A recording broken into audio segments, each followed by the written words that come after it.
Syedaralun, fenomena tanah bergerak di Desa Sukadamai, Kecamatan Lembah Selawa, Aceh Besar kian meluas sejak pertama kali pada 26 Januari 2023 lalu. Akibat intensitas curah hujan yang kuat sejak beberapa hari terakhir, mengakibatkan kedalaman tanah bergerak di desa tersebut sudah mencapai 1,3 meter dan menculur ke bawah. Berikut informasi selengkapnya untuk Anda. Syedaralun, fenomena tanah bergerak di Desa Sukadamai, Kecamatan Lembah Selawa, Aceh Besar kian meluas sejak pertama kali pada 26 Januari 2023 lalu. Kini, akibat intensitas curah hujan yang cukup kuat sejak beberapa hari terakhir, kedalaman tanah bergerak di desa tersebut sudah mencapai 1,3 meter dan menculur ke bawah.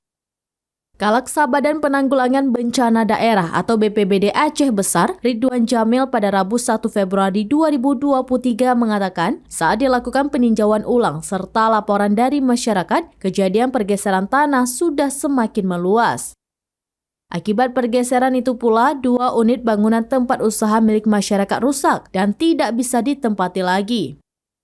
Dia mengatakan bangunan tempat usaha tersebut adalah milik Aswadi berusia 37 tahun dan Khairul berusia 60 tahun yang digunakan untuk menjual keripik kasare itu rusak akibat fenomena tanah bergerak tersebut.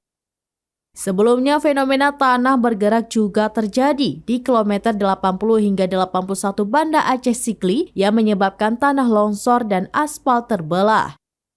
Dari hasil analisis tim geologi Dinas ESDM, ditemukan fakta lapisan tanah yang longsor di kilometer 80 adalah jenis tanah satuan tuf yang berumur kuarter, bersumber dari formasi Gunung Api Lam Teba, Aceh Besar.